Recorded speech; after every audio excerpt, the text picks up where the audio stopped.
Hello there, good evening, good day to you. Happy Thanksgiving! This is Lindsay, your host of Life Through a Distorted Lens. Thank you for tuning in. Thanks for being here. I hope your Thanksgiving week has been going swell. I hope you get to spend today or tomorrow or this weekend with your family or friends, or even if it's by yourself, to find peace and happiness among all this chaos going on in the world. I tell you what, my parents have been in town for a couple of days now, and it's been wonderful. My mom's helping decorate our place, and that's just been a huge blessing and good stuff all around. We tried out to a new church on Sunday because there was a neighborhood harvest / canned food drive on Saturday, and I met these amazing neighbors, and I was like, let's go to church together. So we carpooled and did a canned food drive before church, which I've never done before. I gotta say, volunteering for anything in this world is such an amazing feeling, and doing the canned food drive was super fun, actually, because you just take bags that people have donated and separate what items are in there, like corn. Corn goes in the corn, box. Green beans goes in the green. You just separate things by all the stuff.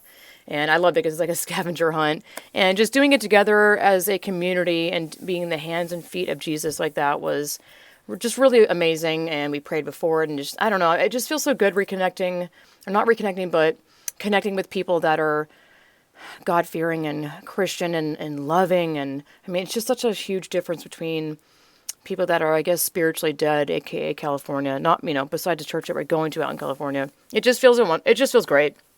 And this is a church that I did jive with, so I'm happy about that beyond, words. But, nothing is as good as Calvary San Jose, I gotta say. And if you haven't tuned into Calvary San Jose's live streams, you can watch them on YouTube. I'm not sure what their YouTube is, but just look up Calvary San Jose.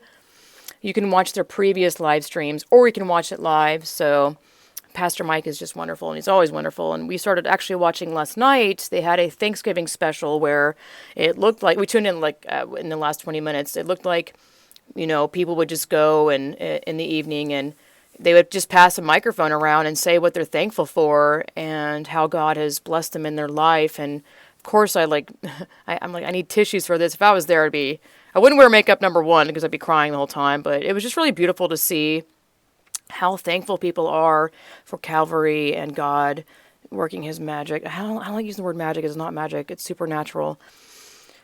It's really touching, and I really miss that church, and it's just a special place to be at that church.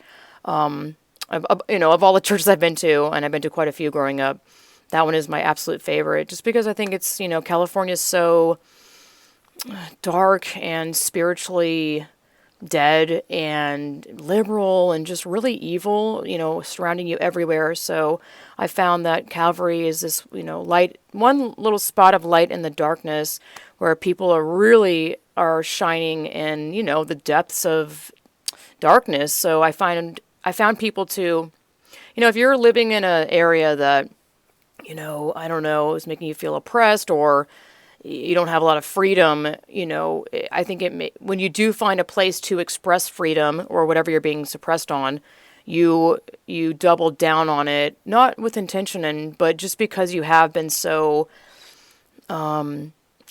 removed from what would be otherwise considered normal amount of freedom. It makes you, tenfold it.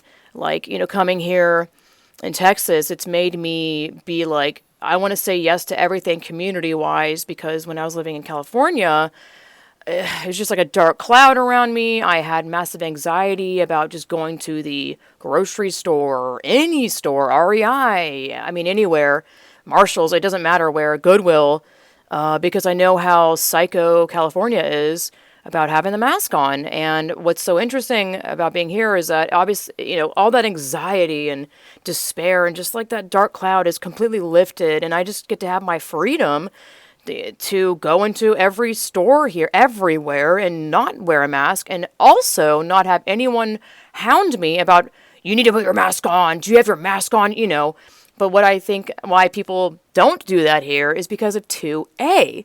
your right to bear arms. People know in Texas that you, especially with the constitutional carry they implemented not too long ago, I don't know, 4 or 5 months ago, I'm just guessing here, where you're allowed to just go and buy a gun without having to do paperwork. You do have to have a Texas license, driver's license, but that's it. And I think that's the number one reason why people don't harass you. Like, you need to put your mask on, or just, go, these mask holes that go after you. I know that's the reason, because they wouldn't mess with you. No, in California, they don't have those rights. They don't have those God-given American freedoms at all. So therefore, these 17-year-olds feel like they have the audacity and power to tell you, put your mask on.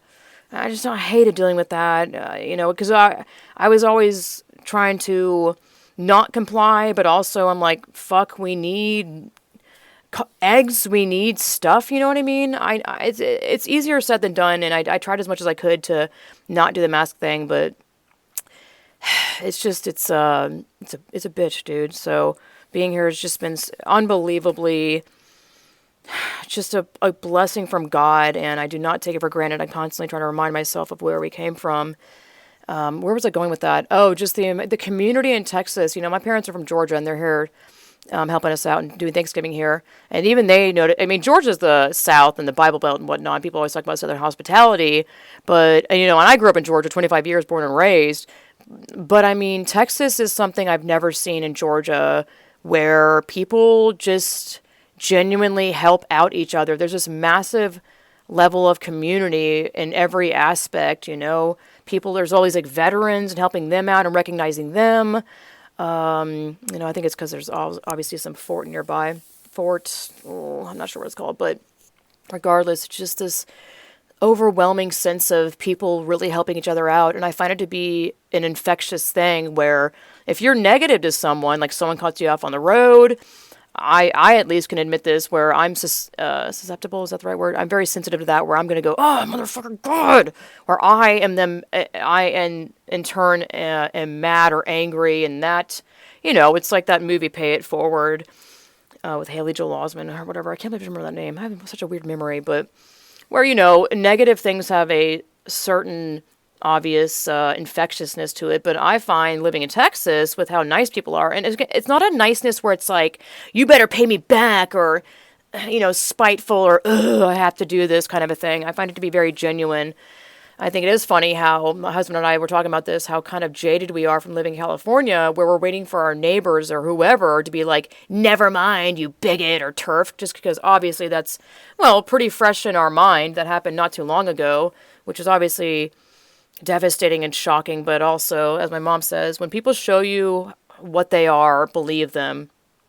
So it's, all that stuff that happened a while ago about the pile-on with me and Facebook and losing my best friends, it's just water under the bridge. I can truly say it doesn't affect me anymore. One of my friends in California still looks at I was like, did I lose you too? And meaning like, oh God, because I was coming out of the closet being like, trans aren't real, and men can't become women, blah, blah, blah, stating reality. And I was like, did I lose you too? Because we usually texted each other every day, and I wasn't hearing from her. And she was like, hi, yeah, I don't know how to talk to you with your anti-trans stance. I'm going to need some time to think about this. And I just like screamed crying, because I had just, like, that same week lost my other best friend, who I deeply cared about both of them still to this day. It's not, even, anyway, so she's still, what's so weird about that is I didn't say anything back. I was like, the ball's in your court, dude. I'm not, if you're going to paint me in this way as like, I'm anti whatever, and frame this conversation like immediately off the bat that I'm the bad guy, that's so disrespectful, and I'm not playing that fucking game. Excuse my French, I can't help it. I know what you're doing, and I'm not doing that shit. How dare you? Anyway, so the ball's in her court, and I gave her, quote, time to think about it. And what's funny is that she's been obsessively looking at my Instagram stories, and it kind of makes me angry and annoyed, but kind of amused that I'm like, and sad that I'm like, do you want to reach out to me? Do you miss me? Like, what's the deal? I don't know. These people are just cowards, and like, I don't know, woman up and call me up and be like, sorry, whatever. I'm not expecting anything, and that's fine. I'm past that shit. I found wonderful, beautiful, God-fearing, God-loving, spiritual, just wonderful, genuine humans out here, and I cannot be more thankful. And thank the Most High, Jesus, and God. Just, I'm so incredibly thankful. But let me go on to the TexasScorecard.com because they wrote a article about the school board meeting, and I'm going to read it to you. So this is TexasScorecard.com, like I said. Headline is School Board Still Defying Parents at Public Meetings. The subtext says, I implore you to protect girls and their bodies. It's written by Jacob Asmussen. Round Rock, amid a troubling series of events in their local school district, Central Texans are exposing corruption and demanding action from their school officials. This is this other headline or paragraph, like summary thing. I'm not sure what you call that. What's happening in Round Rock Independent School District? Question mark. At a public school board meeting last week in the northern Austin suburb of Round Rock, parents organized to again testify to the RRISD school board about one of the numerous recent problems, and again the board trustees resisted them. The main issue last week was the school board's potentially dangerous free-for-all private room policy, where boys are currently allowed in girls' private rooms. Texas Scorecard recently detailed the issue in a report, that was a link to the previous article I touched base on. When based on a series of tips, we interviewed a handful of district students, parents, and staff experiencing the unsecured locker room rule at these schools. Many of the interviewees also knew of school plans to place boys and girls as hotel rooms during school trips. When parents brought their concerns to district officials, including administration, legal staff, and the school board and superintendent, they were disregarded. Quote, I had my solution early on, and I've been directed on what we're going to do. And what we're going to do is allow every student that identifies as a female to go into the female restroom, end quote. One of the district principals told several of those community members. The principal added he hopes nothing terrible like the recent Loudoun County, Virginia sexual assault, which occurred in a public school with a similar open private room policy, happens in Round Rock. After the report, parents began circulating a petition last week demanding the school board make a policy to protect all students. After just a few days, the petition has more than 600 signatures. The private room issue comes amid other recent troubling stories for the 7-member RRISD school board and superintendent Dr. Hafedeth Aziz, including abuse of power, domestic assault allegations against the superintendent, offering pornographic material to children, blocking parents from school meetings, and even arresting concerned citizens. Regardless, parents again brought their concerns to the board last week. So, one of the school board members, this guy, I'm sure it's in here somewhere. I haven't seen this article actually. I gotta find this because, Lordy. Whatever, I'm going to read this. He apparently has a mistress. Again, this is a man on the school board itself. He has a mistress that he's had for 4 years. She got pregnant with his baby. He went over to her place, I almost said knocked her up, beat her up in hopes to miscarry that child. And he has the audacity to still sit there on that school board meeting, of which we had to sit for the 10 hours.